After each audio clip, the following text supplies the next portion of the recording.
I asked her what she thought about this situation, and she said, and I quote, I mean immediately, like, she did not hesitate. I am very much on the side of management.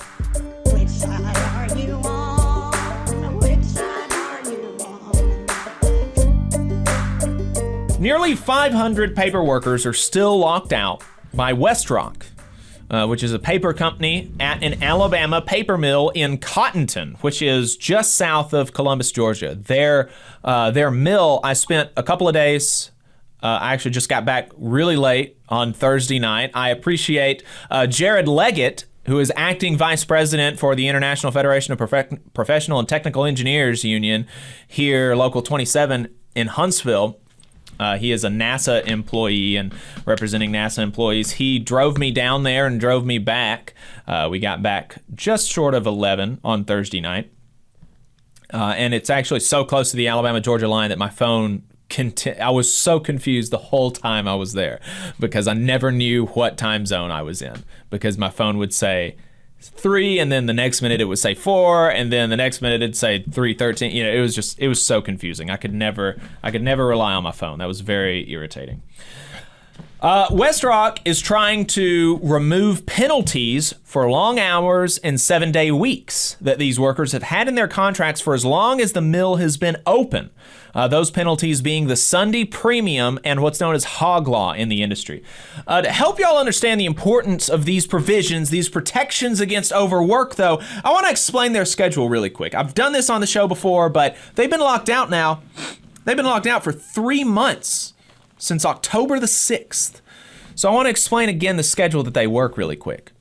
It's called the Reverse Southern Swing Shift, and it's 7-day weeks. And it's in 3 rounds. The first round, they work a 7-day week from midnight to 8 a.m. Then they get 1 day off. 1 day off. And then they work another 7 days from 4 p.m. to 12 a.m. Then they get 1 day off before they do another 7 days from 8 to 4. And then they get 3 days off. Wow, right? So that's the Reverse Southern Swing Shift, and that's their normal schedule is 7/8, 3 cycles in a row. But these workers have been working 7/12s more often than they're working 7/8s. And a 16-hour shift isn't uncommon, and sometimes they're even asked to stay beyond that. Even with these provisions in the contract, get this, over 40% of all the hours worked in this mill are overtime. Nearly half of every single hour that they work is overtime. I talked to one worker. He said his average over the last 2 years is actually 49%. So it is actually effectively half of all the time that he worked was over 40 hours a week. It's just insane. So they rightly worry that if these penalties are taken out, the company will work them even more than they already are. So let's talk about what those penalties are. The penalties are Sunday premium and hog law. Sunday premium states that any Sunday that you work, you get time and a half at least in their contract. You get time and a half at least, and if you've already worked 40, then you get double time on Sunday. And they set that up because originally, right, folks didn't even want to work on Sunday at all. Right. It's a day for family. It's a day for family, church. Worship, church, rest. And so paper mills, to get people to work on Sunday, they said, look, I understand working 7 days a week. That's tough. And so to compensate you for the sacrifice that you're making to the company to make, damn paper, we'll pay you time and a half. We'll pay you time and a half, or we'll pay you double time.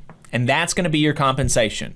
That's going to, that's us, giving an olive branch to you, saying, I understand you don't want to work on Sundays, so this is what we'll do for you. And so they've had this mill open since 66. They've had that the whole time, right? And they're wanting to take it away. They're wanting to take it away, and it's not that they're not even saying at the table, we don't have the money for it, we don't have the money, because they couldn't say that. They're a publicly traded company. You can go right now and look at WestRock's profits. They made more money than they ever have in the history of the company in 2021. They made $3.4 billion in profit. That's so much money, $3.4 billion in profit, that if they just took half of it, and divvied it up equally between all of their 50,000 employees globally, that'd be like a $30,000 bonus for each employee. You just take half of their profits. It's insane, and they're trying to take this from them. The other one that they're trying to take out of the contract is hog law.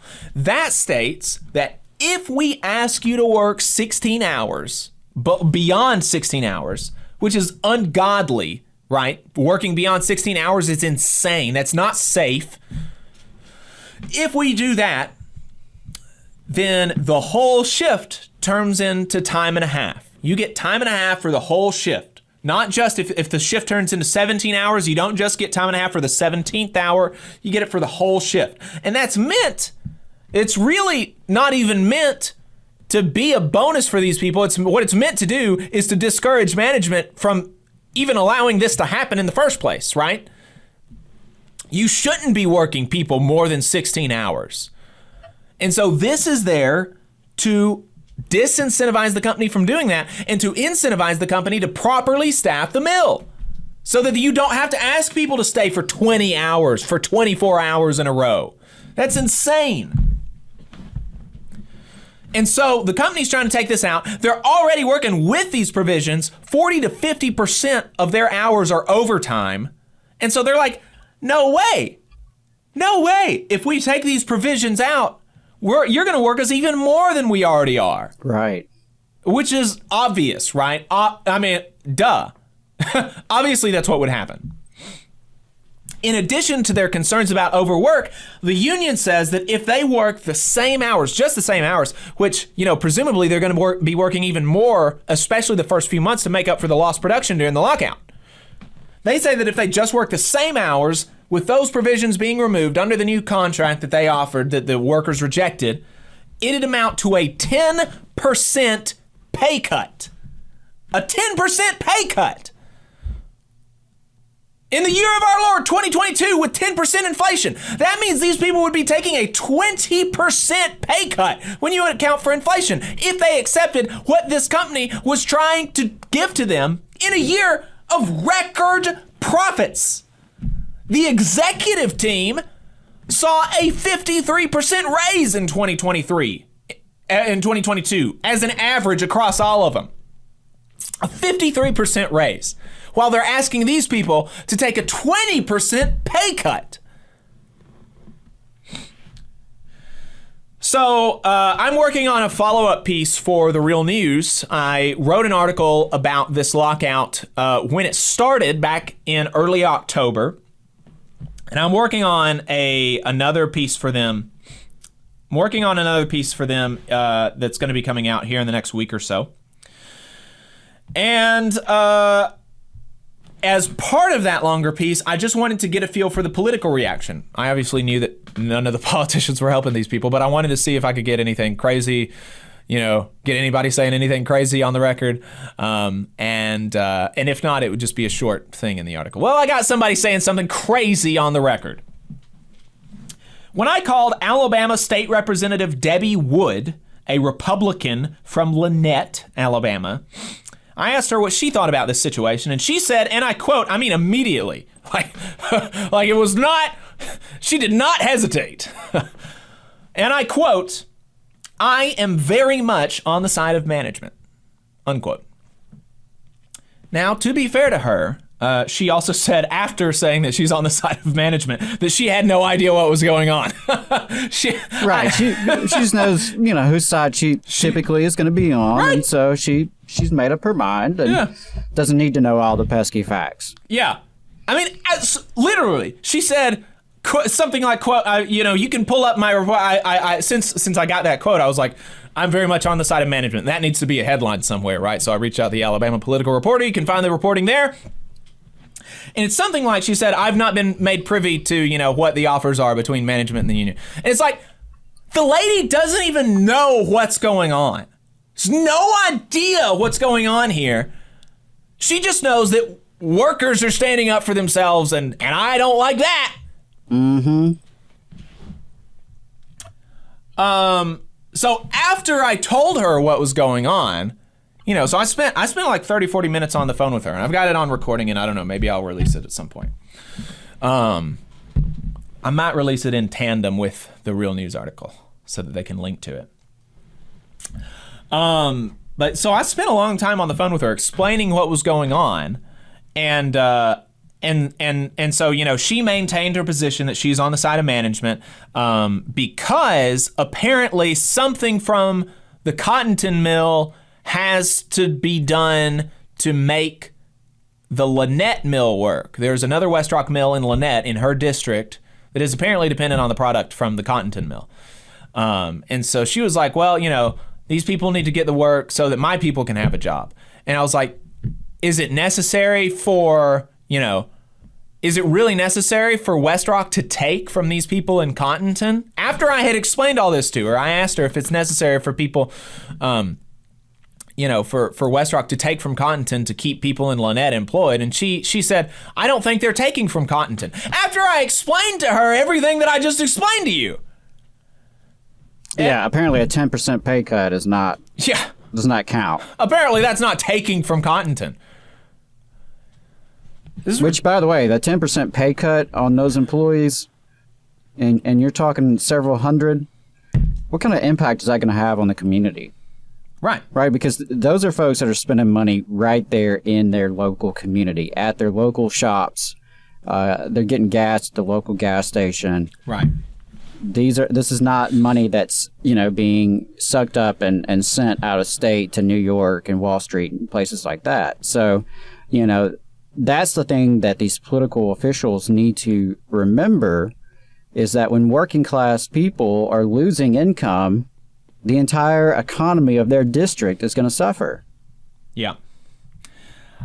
I asked several other Republican elected officials in the area, and most of them did not answer me. Some of them did. The ones that did said that they didn't really have a comment on it, that they similar to her, they said they weren't sure what the issues were, which is like, let's just point out for a second that that's ridiculous. Something going on within 30 minutes or an hour of you, a lockout, the first lockout that this mill has had, the first strike or, labor dispute that they've had since 1973, the largest employer in Russell County. Oh, I don't know what's going on. How do you not know what's going on? How does that not, the first day that this happens, or the first day that you become aware of it, how do you not pick up the phone and call the union and call management and figure out what the hell's going on? How is that not the first thing that you do as an elected official in the area? Right. Well, and that's something else that we learned through covering these struggles, is how our elected officials are so out of touch with what's really happening in their district. I mean, the largest employer in the county. Yeah. Impacting And these people several don't know. hundred folks who live in your community, who have families in your community, and you don't really know what's happening? Wow. District 2 Russell County Commissioner Scott Chambers, a Republican from Phoenix City, said that he has no comment on the situation due to his lack of familiarity. I at least respect them saying, I don't know anything, so I'm not going to comment on it, Right. which is better than saying, I don't know anything, but I'm definitely on management's side. Yeah.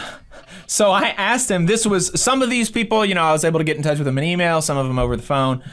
So I had this guy on the phone. And so I asked him, I was like, well, I've been reporting on this for a while. I'm, pretty familiar with these folks. Are you interested in being familiar with it? And he said, quote, not really. I was like, okay, well, all right.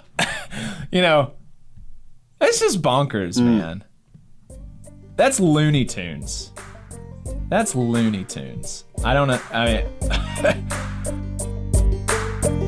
You just saw a clip from the Valley Labor Report. We are live every Saturday morning from 9:30 a.m. till 12:30 p.m. And we pride ourselves on keeping all of our content free to everybody so that we can talk to as many working folks as possible. If you support the work that we're doing, you think that it's important, you think that it's good, then consider making a monthly contribution to the project, and you can do that on our website, tvlr.fm.